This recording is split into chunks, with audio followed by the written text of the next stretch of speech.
Il me dit, le lion qui est tombé, c'est Mobutu. Les chimpanzés qui sont tombés, ce sont ces ministres qu'on appelait en ces temps-là les mouvanciers. Et un autre, on l'appelait King Kester, Emenea. C'est lui qui a fait qu'on parle comme on parle là. Yo sananga yo kebano kutana yo mbendre moroboe. Et il m'a parlé de Wemba. Wemba. Pas l'homme, mais un esprit était derrière Wemba. Cet esprit qui a fait de nous les Congolais des sapeurs. Des gens qui s'habillent à 10 000 $, mais il n'a rien dans le compte en banque. Même dans le ministère, on ne copie pas. Un jour, je vois un homme de Dieu. Il a une église de 300 personnes. Et me parle du bishop Sanogo. Il dit, mais, il enseigne quand même bien, hein, mais je ne vois rien là-bas. Je dis, vraiment, toi, t'es fou. Tu n'as même pas le 1/100 de ce qu'il a. Tu te permets d'ouvrir la bouche. Nous critiquons même des gens qui nous dépassent. Tu es piéton, tu critiques celui qui a une voiture. Tu es pauvre, tu critiques le riche. Tu critiques des choses que tu n'as jamais eues, que tu ne comprends pas, où tu n'es jamais allé. Tu vas chez Oyedepo et tu critiques le ministère de Oyedepo, alors que toi, tu n'as même pas 2 églises. On est comme ça. Pendant que je prêche, vous êtes en train de critiquer ma prédication. Tu boudes celui que tu allais écouter. Mais pourquoi alors tu es venu? Emenea. Oui, et tu te plais à dire, moi je ne crois à personne, moi je crois aux gens difficilement, parce que toi tu es qui? Tu es qui? Tu te trouves extraordinaire sur base de quoi? Ce n'était pas un grand chanteur, mais il boudait même les gens qui chantaient mieux que lui.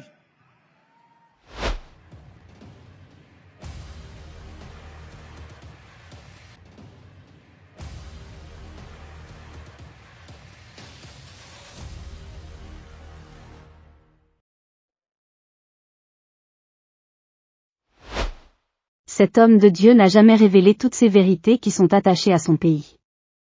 Ces révélations ont laissé tout le monde sans mots alors qu'il était en pleine conférence. Salut et bienvenue dans cette nouvelle vidéo. Vous êtes nouveau à la plateforme, n'hésite pas de t'abonner et d'activer la cloche de notification pour rester connecté aux différents contenus chrétiens que nous publions pendant toute la semaine. Cependant, cet enseignement a interpellé la conscience de tout citoyen congolais. C'est à travers d'une grande conférence en République démocratique du Congo, dénommée Équilibre 2023, avec comme thème principal, le développement de la nation par l'Église. En effet, alors qu'il était du haut de sa chair devant des milliers de personnes au présentiel et au distanciel, l'homme de Dieu a fait savoir des vérités comment sa nation qui est la République démocratique du Congo, demeure toujours dans l'ignorance et à l'immaturité. Tout en démontrant par plusieurs exemples des différentes personnes qui ont marqué leur temps dans la République démocratique du Congo, à l'occurrence le président Mobutu, l'artiste musicien Papa Wemba et King Kester. Restez jusqu'à la fin de la vidéo et n'oubliez pas de nous dire dans le commentaire vos différents propos après l'avoir écouté ces révélations. Merci pour votre attention et l'on vous dit à la prochaine publication, restez connectés sur la chaîne God Blessed 243 pour plus des révélations chrétiennes. Et voici des choses que j'ai connues. Il y a très longtemps, j'étais jeune, je pense j'avais 17 ans ou 18 ans. Un jour, j'ai jeûné pour le pays. 2 jours à sec, sans boire ni manger. C'était ma première rencontre avec le serpent. Mes frères, je faisais des jeûnes pour recevoir l'onction, des jeûnes pour faire des miracles, des prodiges. Je n'avais pas de telles expériences. Je fais un jeûne de 2 jours à sec. Le 2e jour, je suis fatigué et je dors par terre. Mes frères, je vois un serpent tout noir sortir du plafond, commencer à descendre, à descendre, à descendre vers moi. Plus il descendait, plus il voulait me paralyser. Et j'ai dit, Jésus, ce serpent a disparu.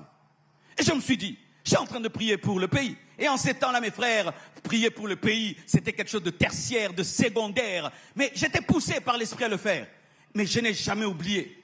J'ai prié pour le pays et un serpent est venu pour me mordre. Et je l'ai chassé au nom de Jésus. Et alors, mes frères et sœurs, lors de l'entrée de l'AFDL, lorsque le père Kabila a pris le pouvoir, voici ce que j'ai vu. J'étais un jeune de 23 ans, je crois. J'habitais encore chez mes parents. Je crois que j'avais 23 ans ou 24 ans. On avait un voisin du quartier qui avait disparu. Et lorsque l'AFDEL prend le pouvoir, on regarde la RTNC, c'était notre voisin qui parlait et disait « Nous avons pris le pouvoir, nous avons chassé Mobutu ». Et je regardais, nous tous dans la maison, on disait « Oh, mais c'est Papa tel, oh, mais c'est pas vrai ». Donc il était avec eux. Mais, mes frères, ils parlent comme ça à la télévision. Le soir, une belle voiture rouge gare devant notre maison. Quelqu'un sort, c'était lui. Celui qui avait parlé à la télévision, 10 ans qu'ils ont pris le pouvoir, est venu nous visiter. Frères et sœurs. Et vous savez, il a dormi où? Il a dormi dans ma chambre. Il a dit, je vais dormir ici, il est trop tard, je préfère dormir chez vous. Et je lui cède ma chambre. Et quand je vais prendre ma Bible pour aller la méditer, l'Esprit de Dieu me dit, laisse cette Bible à son chevet, il la lira. Et je la laisse fermer. Et je vais dormir au salon. Et là, mes frères, je dors et j'ai une vision. Je vois ceci, mes frères. Je vois un lion qui tombe. De ce lion sort un chimpanzé. Le chimpanzé tombe. Du chimpanzé sort un serpent. Et ce serpent commence à ramper. Il va vers lui qui était dans mon lit. Et va le mordre. Et automatiquement, le Saint-Esprit m'explique. Il me dit, le lion qui est tombé, c'est Mobutu. Les chimpanzés qui sont tombés, ce sont ces ministres qu'on appelait en ces temps-là les mouvanciers. Mais le serpent qui était dans le lion, le serpent qui était dans le chimpanzé, lui n'est pas tombé. Et il viendra et il mordra ceux-ci qui viennent de prendre le pouvoir et ils vont vous ramener au lion et au chimpanzé. Alors que tout le monde disait tout a changé. Je savais qu'on n'était pas sorti de l'auberge parce que chasser le lion, ce n'est pas ce qui change une nation. Chasser les chimpanzés, ce n'est pas ce qui change une nation. C'est couper la tête du serpent, la cupidité, le tribalisme, l'impudicité, la mégestion. On peut changer 1000 présidents, on peut faire des coups d'État et des coups d'État, chasser tous les ministres. Tant que nous-mêmes en nous, nous aurons l'impudicité, la cupidité, la mégestion, le tribalisme, ce même serpent nous changera en chimpanzé et en lion. C'est le serpent qui engendre des lions et qui engendre des chimpanzés. Un jour, je vais à Bruxelles prêcher et puis des combattants viennent me voir. Oh Marcelo, comment tu ne parles pas de la nation? Nous aimons la nation, nous aimons la nation. Pourquoi tu ne parles pas de la nation? Et puis je leur ai dit, vous qui voulez prendre le pouvoir, êtes-vous meilleur que ceux qui dirigent maintenant? Si en vous, c'est la cupidité qui vous motive, l'orgueil, la rivalité, vous aussi avoir des maisons, avoir des voitures, vous ne nous sortirez pas de là. Vous êtes pareils. Ils m'ont regardé, ils m'ont laissé partir. Pourquoi tu veux diriger ce pays? Pour avoir des voitures, pour avoir des maisons? Ou parce que tu as un rêve, tu as une passion? Nous aimons critiquer ceux qui sont au pouvoir. Nous sommes comme eux. Mais nous n'avons pas le temps de manifester le serpent qui est en nous. Regarde comment tu es un professeur et tu couches avec des élèves. Regarde déjà, tu es un chef du quartier. C'est que tu fais dans le quartier. Là où Dieu t'a donné de l'autorité, comment tu te comportes? Tu es un serpent. Ah, donne-moi l'amen. On loue des bus à 500 francs. Et quand les gens veulent entrer dans ces bus, le chauffeur dit, ce n'est plus 500 francs, c'est 1000 francs, 1500 francs. Serpent que tu es. Serpent que tu es. Tout d'un coup, tu veux faire de l'argent sur le dos des gens qui viennent de prier. Tu n'as pas honte.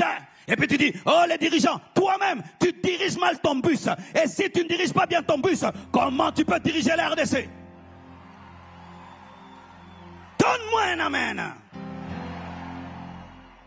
Si on ne parle pas ainsi, il n'y aura pas d'aurore pour le peuple. Il y a des choses qui doivent s'arrêter.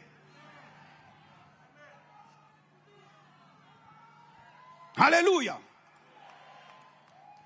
Et je vois ce serpent qui va vers lui. Et Dieu me dit, vous pensez qu'en changeant les hommes, vous changerez la nation. Le problème le plus profond que des hommes, le problème, c'est un problème spirituel d'abord. C'est un problème de mentalité. C'est un problème d'éducation. C'est un problème spirituel, frère.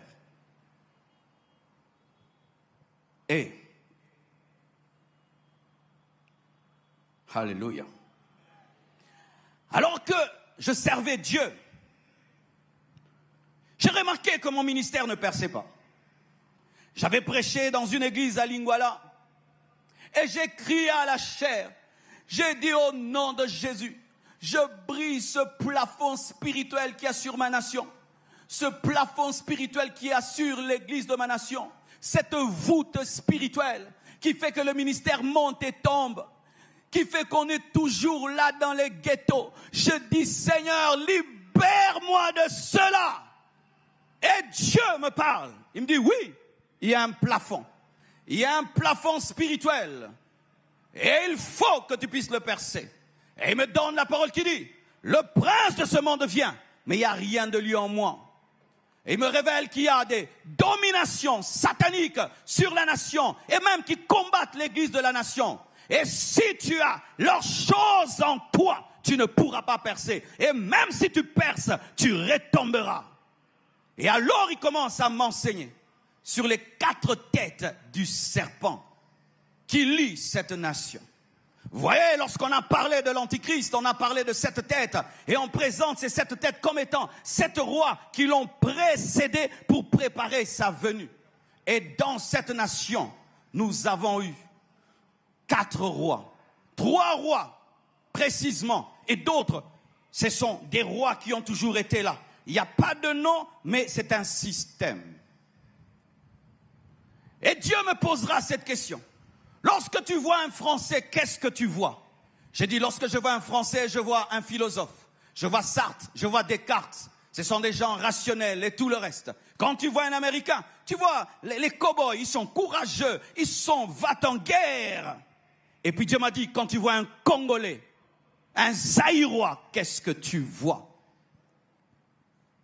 Qui a fait que nous parlions comme nous parlons? Qui sont nos pères fondateurs? Qui sont nos pères fondateurs? Lorsque je lis l'histoire du Botswana, on parle des pères fondateurs. Lorsque je lis l'histoire des États-Unis, on parle des pères fondateurs. Qui sont les pères fondateurs de cette nation? Pourquoi nous parlons comme nous parlons? Pourquoi nous vivons comme nous vivons? Et Dieu m'a parlé. Excusez-moi si vous êtes de sa famille, mais je n'ai rien contre vous, mais je dois parler.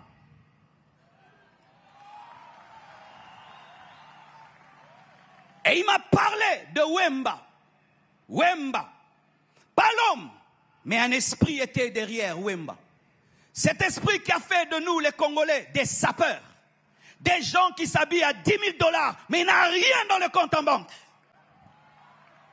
Des gens qui vont dévaliser des boutiques, mais ils n'ont même pas 10 $ en banque. Des gens qui préfèrent s'habiller comme des riches alors qu'ils sont pauvres. Des gens qui sont dans la superficialité, l'apparence. On va me voir, on va me regarder. Pendant que des milliardaires s'habillent en jean, en polo, nous, on s'habille comme des millionnaires, mais des pauvres. Achetant des voitures, mais tu n'as même pas où les garer, ni de carburant. Et on des iPhones de 1 000 $, alors qu'il n'a rien du tout. L'apparence, et l'apparence, et l'apparence. Et marcher comme ça, et marcher comme ça. Mais tu n'es pas infirme. Mais comment on marche? Comme des... Que Dieu te libère de cet esprit qui était derrière ce roi. Ce roi, oui, parce qu'on l'appelait roi, le roi de la sape. Et on ressemble des fois à des guignols. Il fait chaud, tu es en cuir, en manteau, c'est de la folie. De la folie, c'est une honte, c'est une honte. Tu t'habilles comme un cahier de dessin, comme l'arc-en-ciel. Et on peut te reconnaître de loin que c'est un Congolais. Pourquoi on ne peut pas être discret? Dieu a créé le cœur, mais il est discret. Il a créé le cerveau discret, les reins discrets. Toutes les choses importantes sont discrètes. Mais nous, on va acheter. On appelle les habits bibundeli. Des armes. Tu vas acheter un manteau. Tu appelles ça arme. Et un jour, je suis un documentaire sur lui. On lui pose la question, entre une veste de 3000 $, et une parcelle, qu'est-ce qu'il faut acheter? Il dit, achète une veste de 3000 $, parce que c'est une arme de guerre, avec laquelle tu te battras des années, mais tu mourras sans maison. Et quand on devient pasteur, serviteur de Dieu, tu t'habilles bien, l'église n'a pas de parcelle. L'église n'a pas de parcelle. On te regarde comme ça, millionnaire, mais il faut voir dans quelles conditions est l'église. L'apparence et des apparences et des apparences. Pourquoi? C'est cet esprit superficiel où nous voulons impressionner les regards des gens sans être consistants. Et un autre, on l'appelait King Kester, Emenea. C'est lui qui a fait qu'on parle comme on parle là. Yo sana yo kebano kutana yo mbendre moroboe. Il parlait comme ça, il insultait les gens à la télévision. Il n'était pas le meilleur musicien, mais il disait qu'il était le roi. Il ne croyait en personne. Il boudait tout le monde. Et nous avons pris cet esprit. Et les Congolais, on est quoi? Tondi Maramutute, Mandi Maramutute. Moi, je ne crois en personne. Il ne me dépasse pas. Moi, je ne crois pas en personne. Je ne crois en personne. RDC, et le Rabakasi, et le Rabakasi. Cet esprit nous empêche de copier. Mes frères, l'humilité permet de copier. Ceux qui sont orgueilleux ne copient pas. Et sache que le développement, c'est dans les copier-coller. Copier-coller. Regarde ton iPhone. Copier-coller. Toi, pendant que tu écris, moi, je fais copier-coller. J'irai vite, j'irai vite, j'irai vite. Regardez les Chinois. Une grande nation. Copier-coller. On n'imite personne. C'est pourquoi on va en Europe. Mais on rentre à Kinshasa, on oublie l'Europe qu'on a vue. Et on se pose la question, nos autorités, vous allez en Europe, vous allez à Dubaï, vous ne voyez pas. Oh, chi, aïe, aïe, ah. Bloquez là trop. Tu prends un avion à Charles de Gaulle, tu vois l'aéroport. Mais quand tu atterris chez nous, ça ne te dérange pas qu'il fasse aussi noir. Ça ne te dérange pas que ça sente aussi mauvais. Comment nous oublions ces pays où nous allons chaque année? Esprit de Emenea.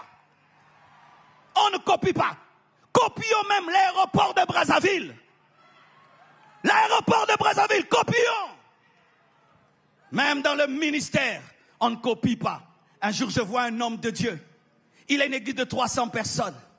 Et me parle du bishop Sanogo. Il dit, mais, il enseigne quand même bien, hein, mais je ne vois rien là-bas. Je dis, vraiment, toi, t'es fou. Tu n'as même pas le 1/100 de ce qu'il a. Tu te permets d'ouvrir la bouche. Nous critiquons même des gens qui nous dépassent. Tu es piéton, tu critiques celui qui a une voiture. Tu es pauvre, tu critiques le riche. Tu critiques des choses que tu n'as jamais eues, que tu ne comprends pas, où tu n'es jamais allé. Tu vas chez Oyedepo et tu critiques le ministère de Oyedepo. Alors que toi, tu n'as même pas 2 églises. On est comme ça. Pendant que je prêche, vous êtes en train de critiquer ma prédication. C'est ça, l'esprit de Emenea. Tu viens dans une action, oh, Boudé Motei. C'est pourquoi on va même dans les concerts des stars. Oh, Boudé Moutoyemba. Tu boudes celui que tu allais écouter. Mais pourquoi alors tu es venu? Emenea. Oui, et tu te plais à dire, moi je ne crois à personne, moi je crois aux gens difficilement. Parce que toi tu es qui? Tu es qui? Tu te trouves extraordinaire sur base de quoi? Ce n'était pas un grand chanteur, mais il boudait même les gens qui chantaient mieux que lui. Même dans le ministère, dans tous les domaines, tu es un homme d'affaires. Tu es chaud, pourquoi? Mais va chercher quelqu'un qui réussit. Je vais donner un secret. Moi, tout ce que je fais là, je copie. Je prends à ICC, je prends Vase d'honneur, je prends Tabernacle de gloire. Je copie. Je copie. Je ne veux pas perdre mon temps. Frère, si quelqu'un déjà fait le remède, pourquoi tu vas entrer dans le laboratoire? Va prendre le remède et utilise-le. Pourquoi tu vas encore chercher? Pourquoi tu vas chercher? Pourquoi tu vas chercher? Oh, ce que je fais ici, je vis ça en Côte d'Ivoire, l'homme de Dieu le fait. Je le fais. Ils ont mis les gâteaux. On va mettre les gâteaux. Ils s'habillent Vase d'honneur. Non, c'est équilibre. Où est le problème? Où est le problème? Où est le problème? Moi, je n'imite personne. Tu es un orgueilleux et un aigri. Charemazou prayama chanda la baba. Tout le monde prend chez quelqu'un. Même les Américains prennent chez quelqu'un. Tout le monde prend chez quelqu'un. Mais nous, on ne prend de personne. Ils sont en train de nous construire ça, les Chinois. Et puis ils vont partir et on serait incapable de construire comme ça. Pourquoi on ne dit pas apprenez-nous à construire comme ça? Si on lui demande, il va monter. Il est déjà monté, il est plus que toi. Il va monter, il est déjà plus que toi. Parce qu'il fait ce que tu ne fais pas, donc il est plus que toi. Mais si je lui demande, il va monter. Tu préfères te cracher dans un avion au lieu de demander comment est-ce qu'on décolle.